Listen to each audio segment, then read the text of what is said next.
4 years ago, my sister snatched my fiancé at our father's funeral. She sneered, "Poor Demi, 38 and alone, nobody wants a cold soldier." I grinned, "Meet my husband," as Marcus walked in. Her glass smashed, she recognized him at once and froze. What if the very people who should have comforted you at your father's funeral instead chose that moment to twist the knife, reminding you of your deepest insecurities? That's exactly what happened to me, Demi James, a captain in the U.S. Army. But their cruel performance, their public shaming, was about to backfire in the most spectacular way imaginable. There I stood, a 38-year-old captain in my solemn dress blues, my back ramrod straight, while inside, my heart was utterly shattered. My father's funeral. A day I dreaded, a day for quiet grief. But then my older sister, Vanessa, leaning in with a smirk, her plunging designer dress practically screaming for attention, whispered, "Pa Demi, you look so stiff and dry in that uniform." No wonder Darren chose my softness. He said holding you was like hugging a log. And there he was, Darren, my ex-fiancé. He was over by the guest book, signing his name with a glossy Mont Blanc pen, acting like he owned the entire ceremony. Like he owned *me star. They truly believed I was still the broken loser who ran away 4 years ago. A cold drizzle fell over Ohio, the damp chill seeping through my wool uniform. I stood guard by Dad's casket, the mud of the cemetery staining my patent leather shoes. The bugle played taps, that sacred, haunting sound. Every head should have bowed. But not today. Instead, the solemnity was shattered by the distinct asterisk click-clack asterisk of stilettos on stone. Vanessa! A cloud of Chanel No. 5 hit me, suffocating the delicate scent of the white lilies around the grave. She didn't even glance at Dad's photo. She scanned the crowd, checking if her custom-cut black dress was being admired. Her presence felt like spilling a bottle of black ink over my father's final, dignified portrait. She stood too close, faking the posture of a comforting sister for the onlookers, but her words, pure, distilled venom. "Goddamn," she clicked her tongue, her hand smoothing my lapel as if brushing off dirt. "Look at you. 38 years old. No husband. No kids. Just these cold metal medals on your chest. Dad must have been so sad to see his youngest fail like this." She leaned into my ear, whispering cruelly, so no one else could hear. Darren was right. You were born to be a soldier, to suffer, not to be loved. Men need a woman, not a commander. Every word was a dagger aimed straight at my self-esteem. But I was not allowed to cry. A soldier does not weep before the enemy. I stared straight ahead, fixing my eyes on the horizon, refusing to give her the satisfaction of a single tear. Then Darren appeared. He stepped out of a rented Mercedes S-Class, adjusting a silk tie that looked far too expensive for a funeral. He was heavier than I remembered, his face shiny with the grease of a man who thought he'd bought the American dream. He walked straight to me, not to offer condolences, but to gloat. "Hello, Demi," he drawled, his voice dripping with condescension. "I heard you're still at that middle-of-nowhere base in Seattle, JBLM, right? It's a shame. If you had learned to be a little softer back then, maybe you'd be enjoying life like Vanessa is now." He looked at me with pity, the kind you give a stray dog shivering in the rain. He wanted me to see it. He wanted to validate that he discarded me for a better, more feminine version. He stood next to Vanessa, their arms linking, presenting themselves as a perfect, successful couple amidst my grief. But the most painful part wasn't their words. It was the crowd. My aunts and uncles, the same people who praised me when I graduated from West Point, now shook their heads with awkward sympathy. They swarmed around Vanessa, oohing and eyeing over the diamond ring on her finger. I knew for a fact it was financed, probably a credit card debt they were drowning in, but to these people, it looked like success. Vanessa did so well for herself, they whispered, loud enough for me to hear. Such a lucky girl. I stood there, completely isolated within my own bloodline. They worshipped the homewrecker and the traitor, simply because of the flashy exterior. I made a fist inside my white glove, my fingernails digging deep into my palm until it stung. Though I walk through the valley of the shadow of death, I will fear no evil. I recited Psalm 23 silently in my head. It was the only thing keeping me from screaming. I would not break. Not here. Not today. I watched as Darren walked over to the memorial table. He pulled a pen from his breast pocket to sign the guest book. It was a Mont Blanc, glossy black with a gold clip. He flourished his signature, making a show of it, letting the light catch the resin barrel. My breath hitched. That pen. It wasn't just a pen. It was a trigger. The sight of that glossy black instrument in his hand dragged me violently away from the cemetery, pulling me back 4 years into the past, to the moment that pen signed away my innocence. The glossy shine of that Mont Blanc pen in Darren's hand acted like a hypnotic trigger, dragging my consciousness backward. The grey skies of the cemetery dissolved, replaced by the warm, humid air of a late summer evening 4 years ago. I was a different person then. I was 24, a first lieutenant, and naively optimistic. I had just returned from a grueling 2-week field training exercise. My boots were caked in dried mud. My hair was a disaster of frizz and sweat, tied back in a messy bun, and I smelled like diesel fuel and damp earth. But I didn't care. I didn't go home to shower. I wanted to see him first. I drove straight to Darren's office in downtown Columbus. On the passenger seat sat a white paper takeout bag from Siam Orchid, filling my Jeep with a savory aroma of pad thai and peanut sauce. It was his favorite. I smiled to myself as I mouthed onto the highway, rehearsing the moment in my head. I imagined him looking up from his desk, tired from working late, as he always claimed, his face lighting up when he saw me. He would hug me, dote and all, and say, "Welcome home, warrior." I truly believed Darren was my safe harbor. In a life defined by strict orders and harsh deployments, I thought he was the one civilian softness I was allowed to keep. I was wrong. It was a fatal miscalculation. The office building was silent at 8 p.m. Eerily so. The janitorial staff had already left, leaving the hallways dim and echoing. I walked softly toward his corner office, my combat boots surprisingly quiet on the industrial carpet. I wanted to surprise him. I gripped the warm takeout bag, my heart fluttering with that stupid, innocent excitement. But 10 feet from his door, I froze. It wasn't a sound that stopped me. It was a smell. Heavy, floral, suffocating. It was the scent of gardenias. Not the fresh flower, but that cloying, overly sweet perfume that hung in the air like a fog. It wasn't my scent. I wore light citrus notes. This smell belonged to only one person I knew, my sister Vanessa. My heart began to hammer. Against my ribs, not from anticipation anymore, but from a sudden, sickening dread. My stomach churned, the smell of the pad thai suddenly mixing with the perfume to create a nauseating cocktail. Then came the sounds. I heard a giggle. It was that high-pitched, performative laugh Vanessa used when she wanted something expensive. Then came the low murmur of a man's voice. "Don't worry about her." Darren's voice drifted through the partially open door. It wasn't the respectful tone he used with me. It was mocking, slurred with lust. Demi is as dry as a roof tile. She wouldn't know passion if it hit her in the face. Poor thing, Vanessa purred. She tries so hard to be a man. The blood drained from my face. My hands went numb. I didn't want to believe it. I needed to see it. I needed visual confirmation to kill the hope that was still gasping for air inside me. I pushed the heavy oak door open. The bag of food slipped from my fingers. It hit the floor with a wet thud, the container bursting open. Steaming noodles and orange sauce splattered across the pristine carpet. But neither of them looked at the mess. They looked at me. The scene before me was a tableau of absolute betrayal. They were entangled on the leather Chesterfield sofa in the corner.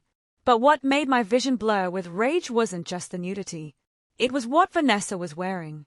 Draped over her shoulders, unbuttoned and loose, was my camouflage army shirt star. The one with my name tape, James, stitched over the heart. The shirt I had earned through sweat and tears. She was wearing my honor like a cheap piece of lingerie. Darren scrambled up, his face draining of color, looking like a deer caught in headlights. "Demi, it's not. But Vanessa?" She didn't scramble. She didn't cover herself in shame. She slowly ran a hand through her messy hair, pulling my shirt tighter around her bare skin. She looked me up and down, taking in my muddy boots and tired face. Then she smiled. It was a smile of pure victory. Her eyes said everything she didn't need to speak aloud. I won. You lost. You served the country. I served myself. To your man. I waited for the tears. They didn't come. I waited for the urge to scream, to throw a vase, to claw her eyes out. That didn't come either. Instead, a profound, icy silence filled my veins. It was the switch flipping. In the military, they teach you that when an ambush happens, you don't panic. You assess. You react. I looked at Darren, who was now trying to pull his pants up, looking pathetic and soft. Then I looked at the engagement ring on my left hand, a solitaire diamond that I had been so proud to show off. Now it just looked like a shackle. Slowly, deliberately, I pulled the ring off my finger. My hand felt lighter instantly. I walked to the glass coffee table in front of them. I didn't throw the ring. I placed it down with a sharp, deliberate asterisk clink asterisk against the glass. The sound rang out like a judge's gavel. "You two pieces of trash deserve each other," I said. My voice was steady, void of any emotion. It scared me how calm I sounded. I turned my back on them. I left the ruined food on the floor. I left the man I thought I loved. I left my sister. And I left the old Demi in that room. I walked out to the parking lot, the cool night air hitting my face. I climbed into my Jeep, the engine roaring to life, drowning out the silence of my shattered life. I didn't look back at the office window. I just put the car in drive and headed toward the interstate. I didn't know where I was going, but I knew I couldn't stay in Ohio a second longer. That night, I didn't just pack. I evacuated. I threw my duffel bags and a box of essential documents into the back of my old Jeep Wrangler like I was fleeing a war zone. In a way, I was. I requested an immediate transfer to Joint Base Lewis McChord, or JBLM, in Washington State, the furthest possible point on the map from Ohio without swimming into the Pacific Ocean. The drive was a 3,000-mile blur of asphalt and misery. I drove like a fugitive, fueled by gas station coffee and a burning, acidic rage. I didn't turn on the radio once. I couldn't bear to hear love songs or happy pop music. I just listened to the drone of the tires on the interstate and the roar of the engine. Every time I stopped at a red light or got stuck in construction traffic, that image flashed in my mind. Vanessa wearing my name tape, smirking at me. It haunted me across the cornfields of the Midwest, through the mountains of Montana, and all the way into the gray, drizzly embrace of the Pacific Northwest. I arrived in Seattle at dawn. The city greeted me with a heavy curtain of rain and a sky the color of a bruised plum. I had no friends here, no family, and thanks to the deposit I had put down on a wedding venue that wouldn't refund me, my bank account was running on fumes. I couldn't afford a nice place in the city, and the on-base housing list was miles long. So, I found a studio apartment off-base in Tacoma. It was a dive. The carpet smelled of decades of stale cigarette smoke and damp wool, a scent no amount of air freshener could mask. The walls were paper-thin. Every night, I could hear my neighbors arguing about money, their voices vibrating through the plaster, reminding me that misery loves company. For the first 6 months, my dinner menu didn't vary. It was the struggle meal of every broke college student and underpaid soldier in America, Maruchan chicken-flavored ramen, 25 cents a pack. I didn't have a dining table. I sat on the cold linoleum floor of my kitchenette, crisscross applesauce, holding a styrofoam cup of noodles. The steam hit my face, doing nothing to warm the chill inside my chest. One Tuesday night, while swirling the salty, processed noodles with a plastic fork, I made the mistake of opening Instagram. There they were. Vanessa had posted a carousel of photos. She and Darren were at an all-inclusive resort in Cabo San Lucas. In one photo, they were holding tropical cocktails, the turquoise ocean glistening behind them. Vanessa was tanned, glowing, and wearing a diamond ring, my asterisk replacement, that caught the sunlight. The caption read, "Finally found my soulmate. Living the blessed life." I stayed at the screen until my eyes burned. I was eating 25-cent noodles on a dirty floor in a rainy city while the woman who betrayed her own blood was sipping margaritas in paradise on my ex-fiancé's dime. The injustice of it felt physical, like a punch to the gut. Why did the villains get the happy ending? Why was I, the one who followed the rules and lived with honor, the one left shivering in the dark? At work, I became a ghost. I showed up to the base every morning at 0600 sharp. I did my job with mechanical precision. I processed logistics requests, managed supply chains, and shouted orders when necessary. But I was hollow. I avoided the mess hall. I turned down every invitation for Friday night drinks. I was terrified that if I let anyone get too close, they would see the cracks in my armor. They would see that Captain James, the stoic officer, was actually a broken woman who couldn't even keep a man. The isolation started to mess with my head. Late at night, when the rain lashed against my single window pane, the gaslighting started to work. I began to replay Vanessa's insults. Asterisk, maybe she was right, asterisk, I thought. Asterisk, maybe I am too dry. Maybe I'm unlovable. Maybe I'm just a machine made for war, not for home. Asterisk, I was spiraling. I was drowning in plain sight, and nobody knew. Then came the hand of a stranger. It was a Friday afternoon in November, and the rain was coming down in sheets. I was rushing to my Jeep in the parking lot, head down, just trying to escape another weekend of solitude. Captain James. I stopped. Standing near the exit was Ruth, a civilian employee from the finance department. I didn't know her well, just exchanged emails about budget approvals. Ruth was a woman in her 50s with kind eyes and a no-nonsense attitude. She walked right up to me, ignoring the rain soaking her coat. She looked me dead in the eye, not with pity, but with a piercing understanding. You look like you've been carrying the weight of the world on your shoulders for about 6 months too long, Ruth said. Her voice was steady. I'm going to grab a beer at the craft pub down the street.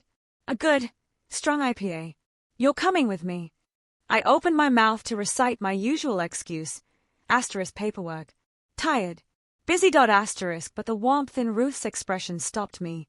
It was the first time in half a year someone had looked at me like a human being, not a rank. Okay, I whispered. We went to a small, dimly lit bar that smelled of hops and wood polish.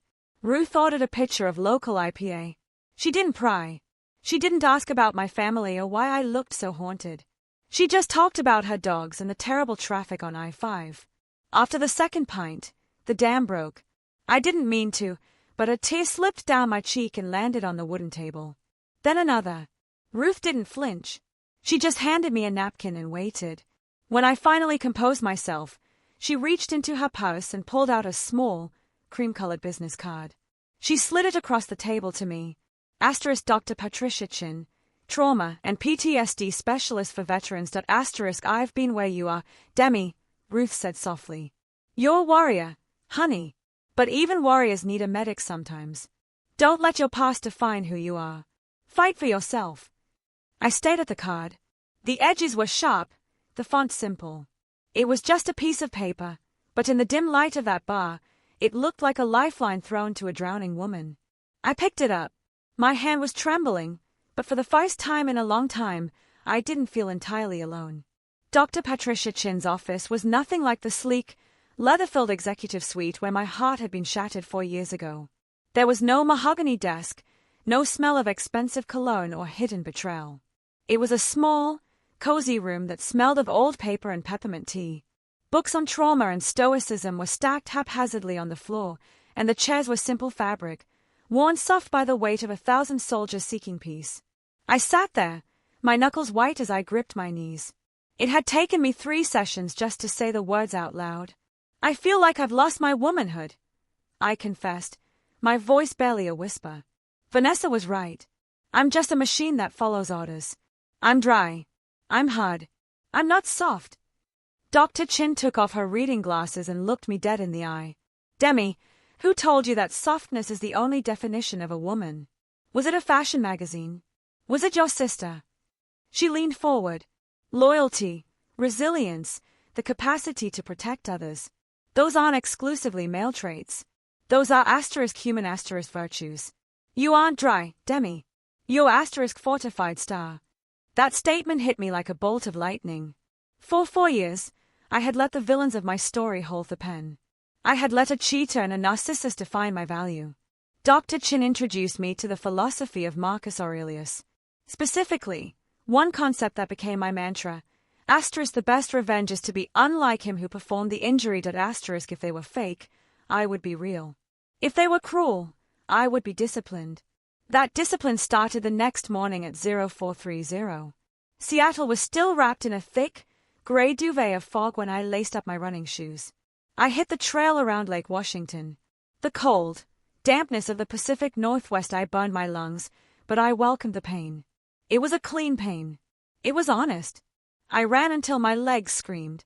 I ran until the sweat and the misty rain washed away the ghostly feeling of Vanessa's hand on my shoulder. I remembered the oath I took when I joined the army. I will never accept defeat. Why had I applied that to the Taliban but surrendered to a family dispute? As the weeks turned into months, my body transformed. The stress weight melted away, replaced by lean muscle. My posture changed. I stopped looking at the pavement when I walked. I held my chin parallel to the ground. I had survived combat zones. I would survive the memory of Ohio. Discipline saved my body, but it was the chosen family that saved my heart. Ruth, the woman who found me in the rain, dragged me to a unit barbecue one Saturday. In the past, I would have made an excuse. I hated seeing happy families because they reminded me of what I didn't have. But this time, I went. The smell of charcoal and barbecue sauce hit me before I even opened the gate to Sergeant Miller's backyard. Rock music was playing from a portable speaker, and kids were running through a sprinkler on the lawn. Captain Miller shouted from the grill, waving a pair of tongs. "Grab a cold one. Ribs are almost done." Nobody asked, "Where is your husband?" Nobody looked at my ringless finger with pity. They just handed me a cold can of lager and a paper plate piled high with potato salad and ribs. We laughed about the terrible coffee at the mess hall and debated which football team was going to blow it this year. In that backyard, amidst the laughter and the smell of grilled meat, I realized something profound.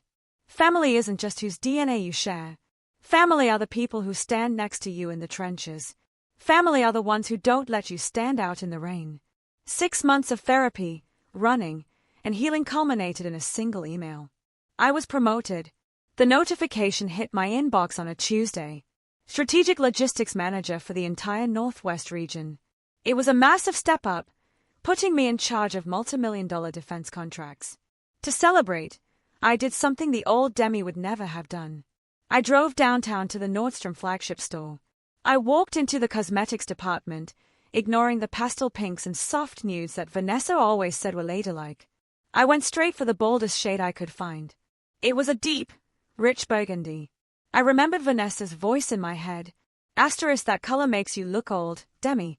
It's too aggressive. I bought it. I went to the car, flipped down the visor mirror, and applied the lipstick. It glided on smooth and dark, the color of a fine wine, or perhaps the color of dried blood on a bandage. I looked at myself in the rearview mirror. The woman staring back wasn't dry. She wasn't a victim. She looked powerful. She looked mysterious.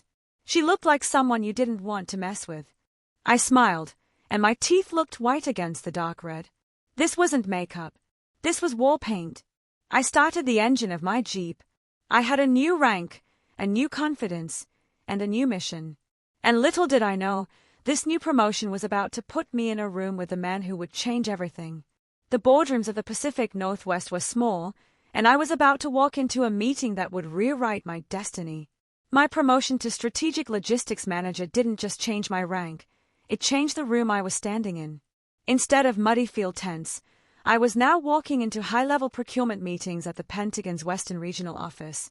And that is where I met the man who would redefine everything I thought I knew about love. Marcus Hamilton was sitting at the head of the mahogany conference table. He was the CEO of Apex Defense, the largest military contractor in the region. Unlike the loud, flashy businessmen I was used to, men like Darren, who wore their wealth like a neon sign, Marcus exuded quiet luxury. He wore a charcoal gray suit that fit him so perfectly it had to be bespoke. There were no visible logos, no flashy gold cufflinks, but I knew the fabric was clearer and more expensive than Darren's entire wardrobe combined.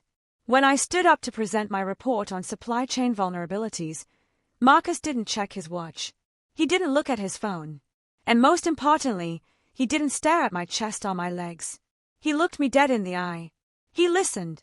He took notes with a vintage fountain pen, his movements precise and deliberate. When I finished, the room was silent. Marcus capped his pen and leaned back.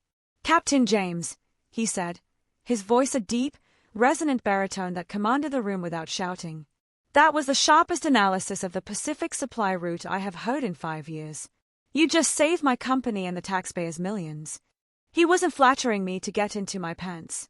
He was respecting my brain. For a woman who had been told she was too dry and too rigid, being admired for my competence felt like drinking cool water after a long march in the desert. 2 weeks later, he invited me to dinner. He didn't take me to a 5-star hotel with a dress code where he could show me off like a trophy. He took me to Pike Place Market. We walked down Post Alley to the pink door. There was no sign, just a faded pink door and a brick wall. It was a place for locals, for people who knew quality and didn't need to advertise it. We sat on the deck overlooking Elliott Bay, the ferry boats cutting through the dark water below.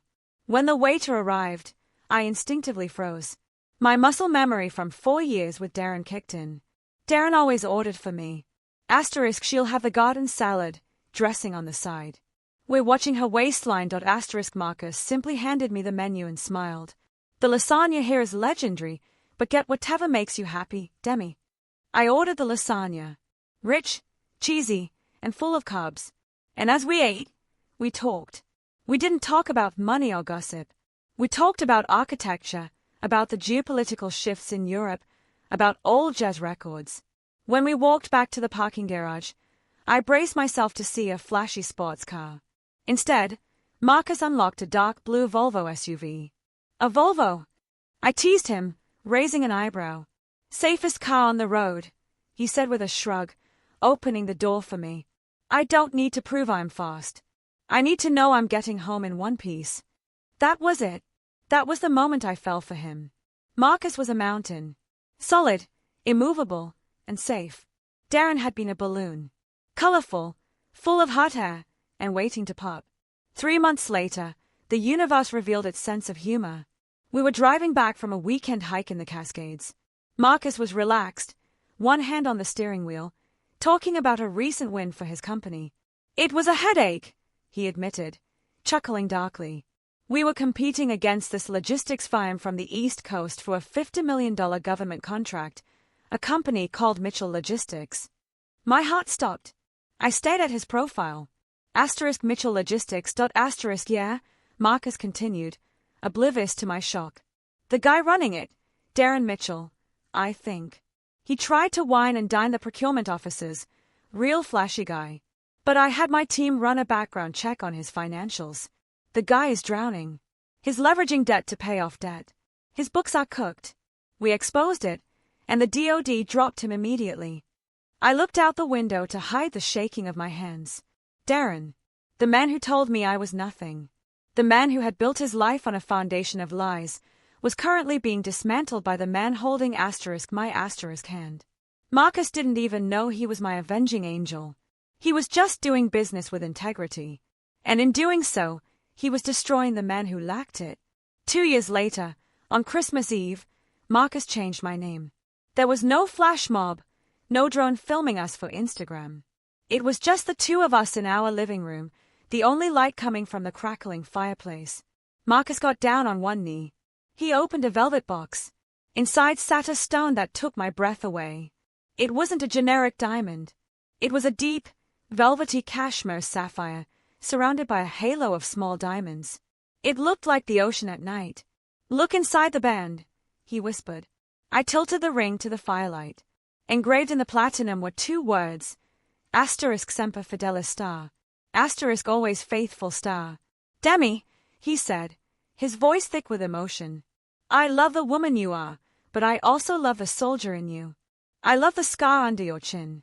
I love your strength. I want to be your rear guard for the rest of this life. Will you marry me? Tears streamed down my face, hot and fast.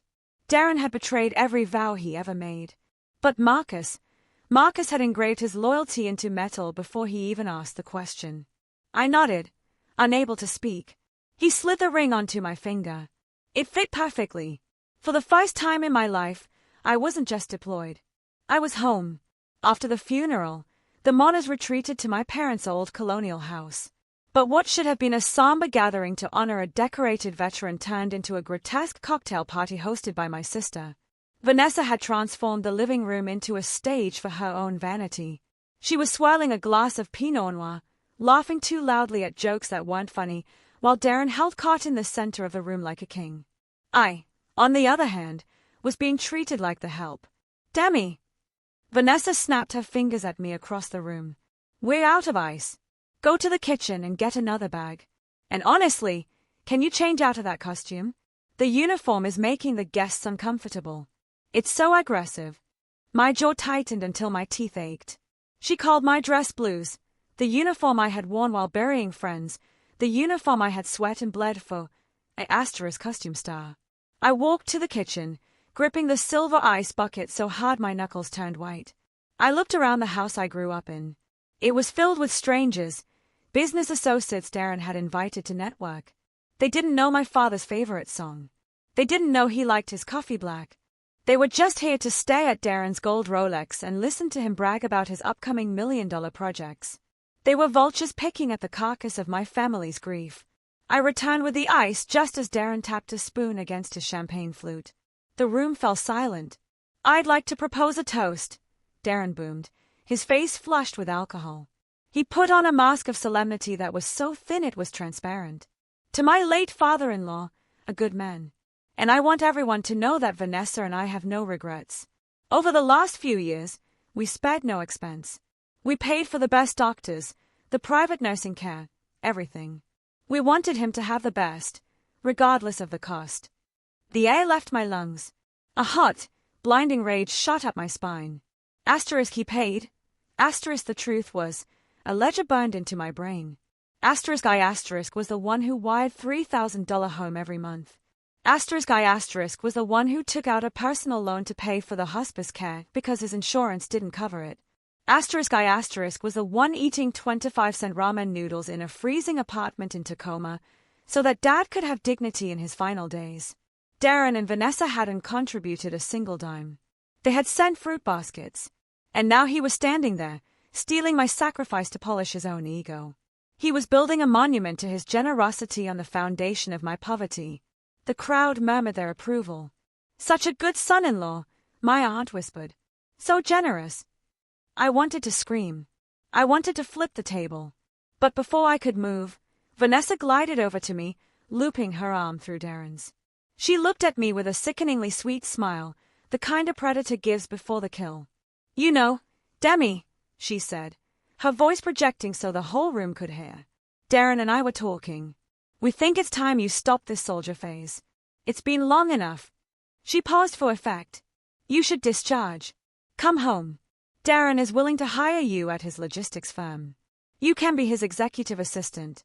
You'd make double what the army pays you, and the work is much more suitable for a woman your age.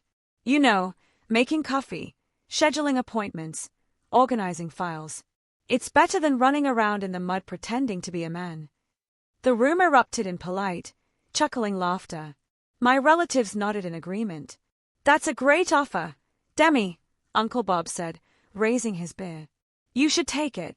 Maybe you'll finally find a husband if you're in a corporate office. That was it. The final line had been crossed. They weren't just insulting me anymore. They were spitting on the flag I served. They were reducing a captain in the United States Army, a woman who managed multi-million-dollar supply chains and commanded soldiers, to a coffee girl. They thought my worth was zero because I didn't have a husband or a flashy car. The sadness evaporated. In its place, a cold, crystalline clarity took over. It was the zone. The heartbeat slows. The vision sharpens. The target is locked. I set the ice bucket down on the coffee table. *third star. The sound was heavy enough to cut through the chatter.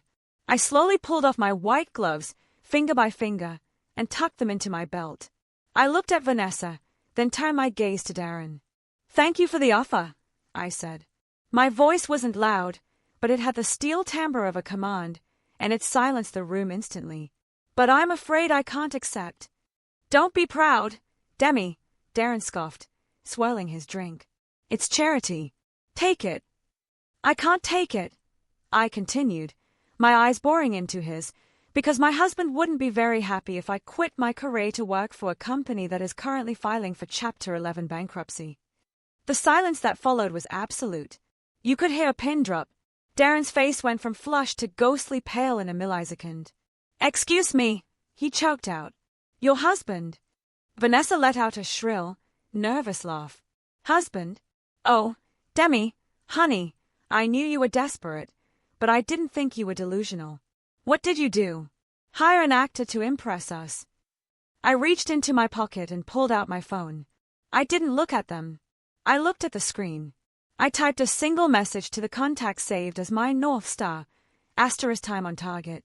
Execute. **. I hit send. I'm not the one pretending. Vanessa, I said softly. But the man outside, he doesn't pretend. At that exact moment, the heavy oak front door vibrated with an authoritative * ding-dong star. It wasn't a polite knock. It was a summons. The reckoning had arrived. After I dropped the bomb about my husband and the bankruptcy, the silence in the living room lasted exactly 3 seconds. Then the room exploded into laughter. It wasn't a warm, genuine laugh. It was jagged and hysterical, led by Vanessa. She threw her head back, the sound of her cackle echoing off the walls like shattering glass. "Your husband," she gasped, wiping a tear of mirth from her eye. "Oh, Demi, honey, I knew you were desperate, but I didn't think you were delusional. What did you do? Hire some struggling actor from a local theater group to come here and pretend to love you?" Darren shook his head, looking at me with that same nauseating mixture of pity and condescension. He walked over and patted my shoulder, his hand heavy and patronizing. "Demi," he said, lowering his voice to a stage whisper so everyone could hear how caring he was. "I get it. It's hard seeing us so successful while you're stuck. But lying like this, it's a cry for help. Maybe I should call a professional. I know a good psychiatrist who deals with midlife crises and pathological lying." The guests nodded in agreement, sipping their wine, whispering behind their hands. Pathing they mouthed. She's finally snapped. They didn't believe me. In their narrow, materialistic worldview, it was physically impossible for a woman like me, dry, career-focused, and unadorned, to attract a man, let alone a husband. Their contempt had reached the pinnacle of ignorance. They were standing on the deck of the Titanic, mocking the iceberg, completely unaware that the hull had already been breached. 50 yards away, the atmosphere was entirely different. A black Cadillac Escalade, sleek and ominous like a shark in dark water, idled at the curb. Rainwater beaded on the bulletproof glass, reflecting the gray Ohio sky. Inside, the air was conditioned to a perfect 68 degrees, smelling faintly of leather and expensive cologne. Marcus Hamilton sat in the back seat. He wasn't laughing. He was adjusting his white gold cufflinks with surgical precision. On his lap sat an iPad Pro, the screen glowing with a dossier that would end Darren Mitchell's career. Federal tax liens totaling $400,000, Marcus murmured to himself, scrolling through the PDF. Payroll missed for the last 3 months. 2 lawsuits from subcontractors for non-payment. And here it is, the second mortgage on the house, taken out at a predatory interest rate just to lease a Mercedes and buy a fake ring. He shook his head. He hadn't flown across the country to get into a fistfight with Darren. That was beneath him. He was here to dismantle Darren with the most lethal weapon in America, the truth. Beside him on the leather seat lay a bouquet of white tulips. In the language of flowers, they symbolized forgiveness and new beginnings. But today, Marcus intended them to be a funeral wreath for Darren's ego.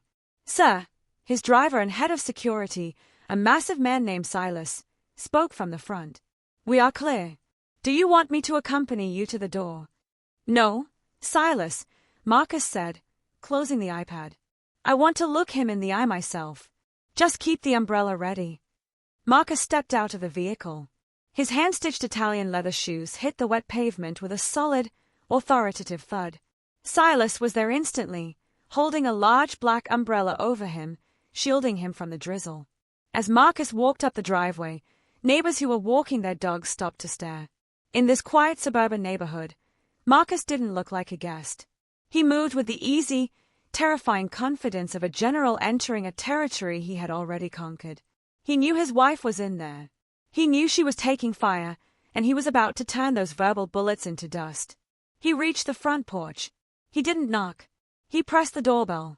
Ding-donged. The chime cut through the laughter inside the house like a knife. "Who is that now?"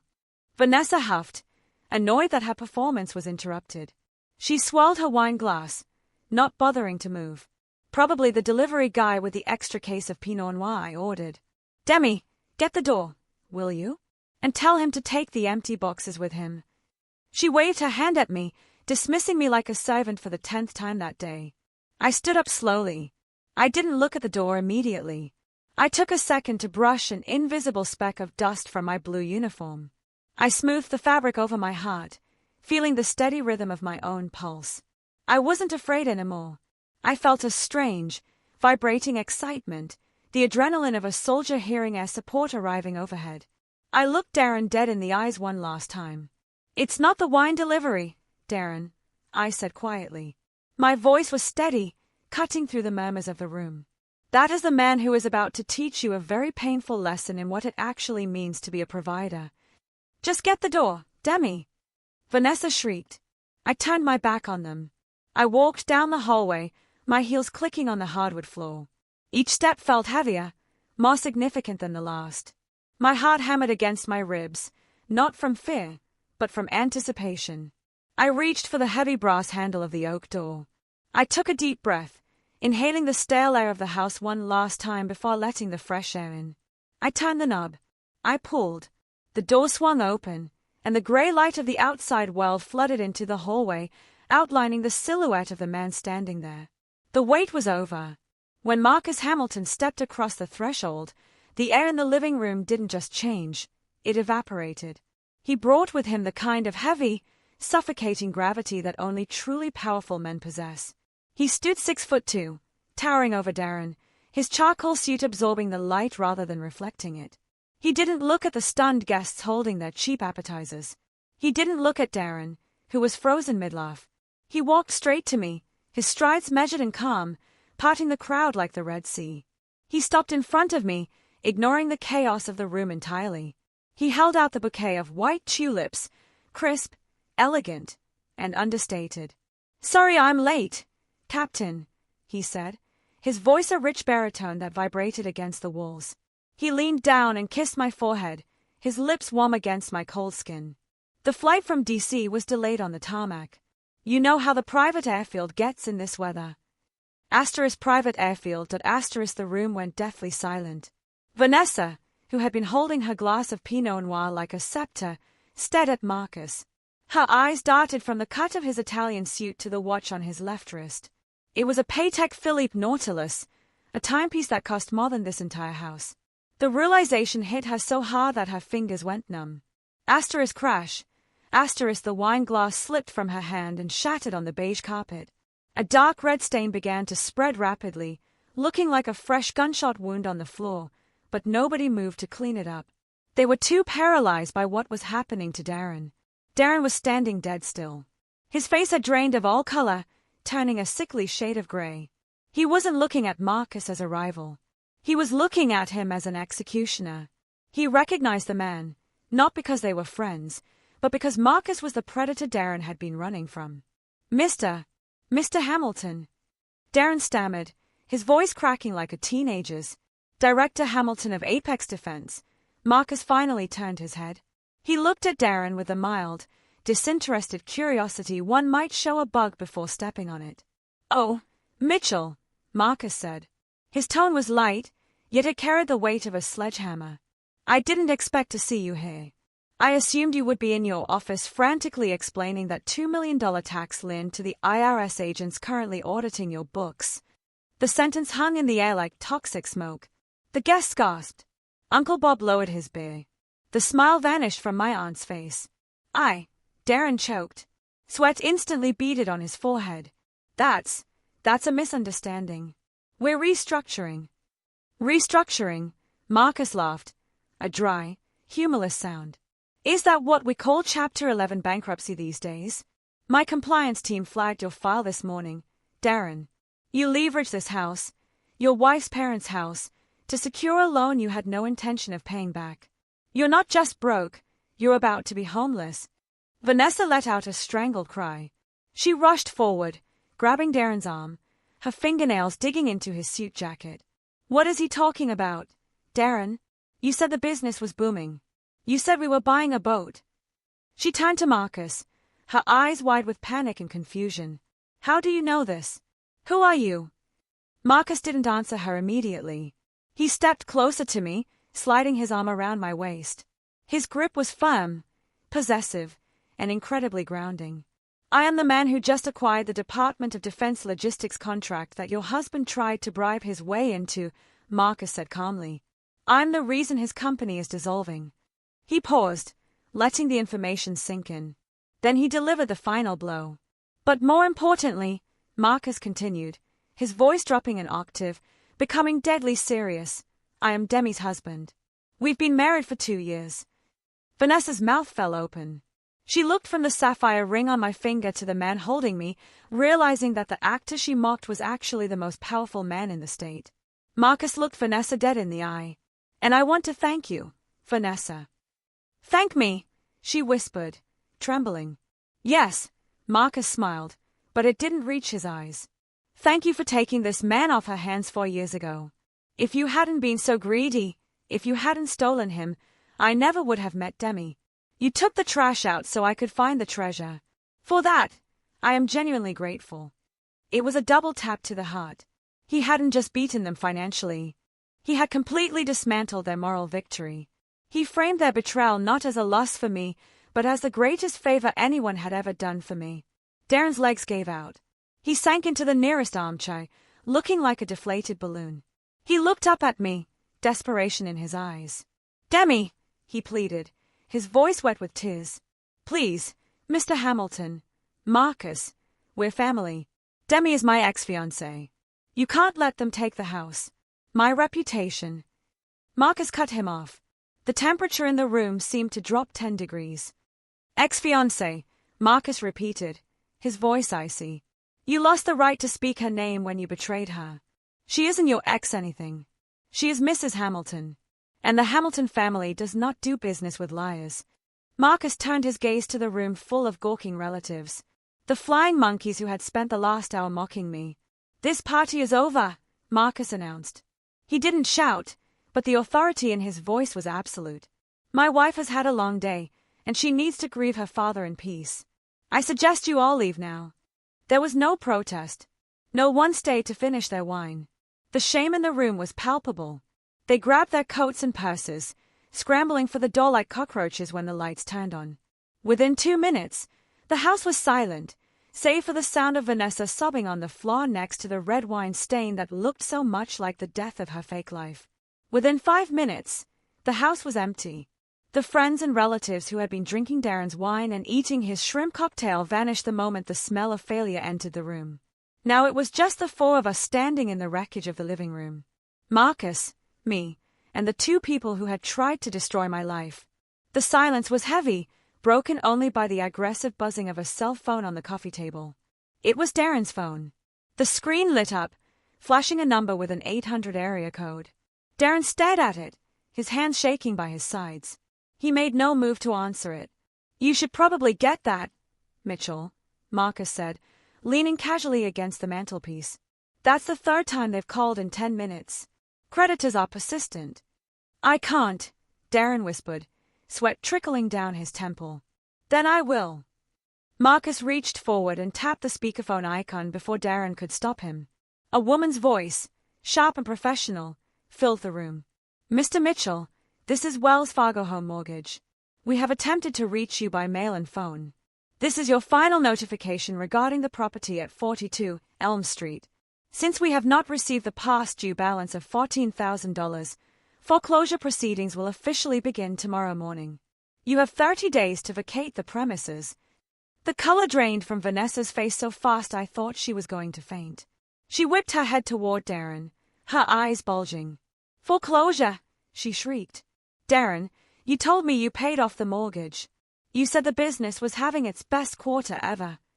Darren hung his head, looking at his expensive Italian loafers, which I realized now were probably put on a credit card he couldn't pay. I had to move some money around, he mumbled. To keep up appearances, the lease on the Mercedes, your wardrobe, the parties. It cost money, Vanessa. So you lied to me. Vanessa screamed, grabbing a throw pillow and hurling it at him. We're homeless. You made me homeless. It was a pathetic scene. The facade of the perfect couple was crumbling in real time, revealing the rot underneath. Vanessa turned away from him, panting. Her eyes landed on my hand, specifically on the cashmere sapphire ring Marcus had given me. It glowed deep blue in the lamplight, heavy with history and value. Then she looked down at the massive rock on her own finger, the one she had been flashing in my face all day. But the ring, she stammered, twisting it on her finger. Darren said this was an investment. He said it was worth $50,000. We can sell it. We can pay the bank. Marcus let out a short, dry chuckle. He walked over, glancing at Vanessa's hand without touching it. Vanessa, Marcus said, his voice dripping with pity. That isn't a diamond. It's moissanite. High quality, sure, but synthetic. You can buy that exact ring on Amazon for about $200, maybe $300 if you pay for overnight shipping. He gestured to my hand. My wife's ring, however, is a natural cashmere sapphire, custom set by Harry Winston. It's insured for more than the value of this entire house. Please stop comparing yourself to her. You lost that game a long time ago. The realization hit Vanessa like a physical blow. Her knees buckled. She wasn't crying because she loved Darren and he had lied. She was crying because she had backed the wrong horse. She had thrown away her sister for a man she thought was a gold mine, only to find out he was a sinkhole. With a guttural scream of rage, Vanessa ripped the ring off her finger. She threw it at Darren with all her might. It bounced off his forehead and skittered under the sofa. A piece of cheap glass lost in the dust. I hate you, she sobbed. You fraud. You ruined my life. Darren didn't look at her. He looked at me, and in a move that made my stomach turn, he dropped to his knees. He actually crawled 2 feet toward me, his hands clasped together. Demi, he wept, snot running down his nose. Demi, please. You have to talk to him. You know me. We grew up together. Just ask Marcus to give me a subcontract. Anything. A consulting gig. I just need a lifeline. He reached out, trying to grab the hem of my pants. I took a sharp step back. Don't, I said, my voice cold. Please, Demi, he wailed. Do it for Mom and Dad. What would they think if they saw me like this? They love me like a son. They wouldn't want me on the street. A wave of nausea washed over me. He dared to invoke my parents. The parents whose medical bills he ignored. The parents whose funeral he turned into a networking event. Do not speak about my parents, I said, pointing a finger at him. You stood in front of their casket today and lied about paying for their care. You insulted my rank. You tried to hire me as a secretary to humiliate me. And now you want me to save you. I looked down at him, a man I once thought was the love of my life. He looked so small now, so pathetic. No, Darren, I said. I won't save you. You are a grown man. You made your bed with lies. Now you have to sleep in it. Clean up your own trash. I felt a hand on the small of my back. Warm. Solid. Let's go. Demi, Marcus said softly. The air in here is getting toxic. We turned around and walked toward the front door. Behind us, the sounds of chaos erupted again. Vanessa was screaming about her credit score. Darren was sobbing. They were turning on each other. Two drowning people trying to climb on top of one another to survive. I stepped out onto the porch. The rain had stopped. The night air of Ohio was cold, crisp, and incredibly clean. I took a deep breath, filling my lungs with it. I walked down the steps to the waiting Cadillac. I didn't look back at the house. I didn't need to. That life, the life of the victim, the life of the dry sister, the life of the woman who wasn't enough, was dead. It died in that living room. I climbed into the car, and for the first time in 4 years, the knot in my chest completely uncoiled. I had won, and I didn't even have to fire a single shot.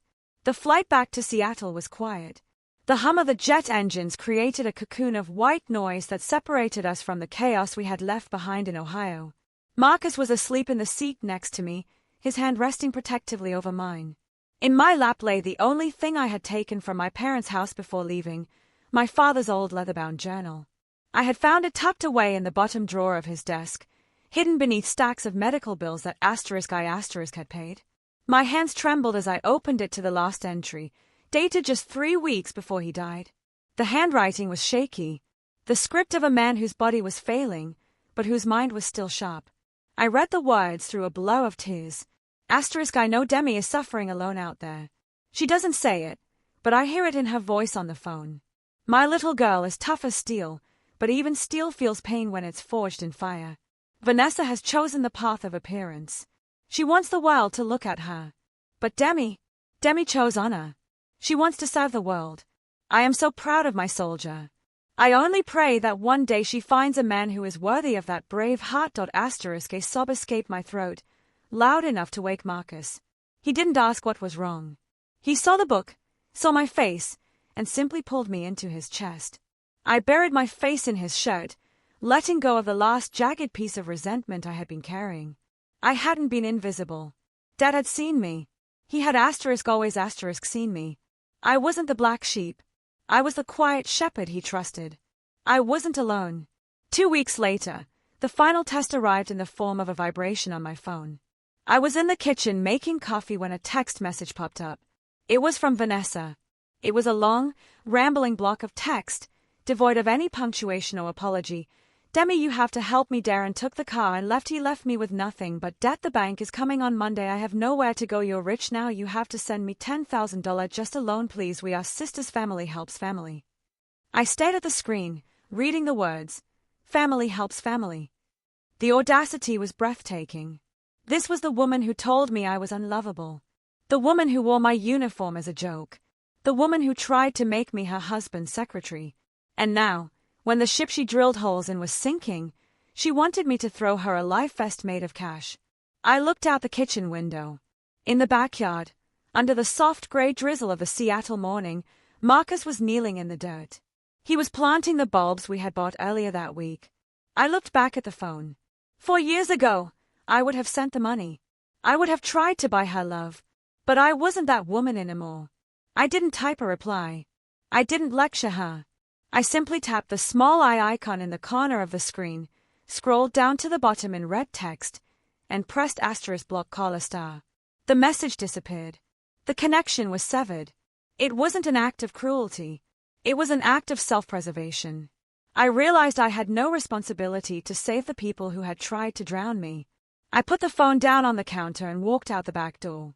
The air outside smelled of wet earth and pine needles, the signature scent of the Pacific Northwest.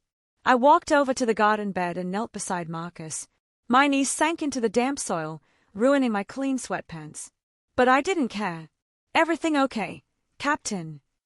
Marcus asked, wiping a smudge of dirt from his cheek. I looked at the row of white tulips he had just planted. In the spring, they would bloom, strong, resilient, and pure. White tulips for forgiveness. Not forgiveness for *them*, but forgiveness for *myself*. Forgiving myself for staying too long. Forgiving myself for believing I wasn't enough.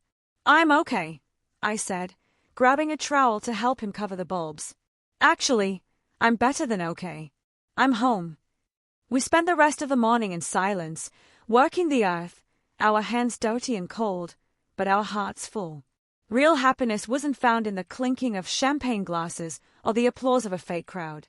It was here, in the quiet, in the dirt, with the one person who knew my soul. An hour later, I stood in front of the full-length mirror in our bedroom. I was dressed in my uniform.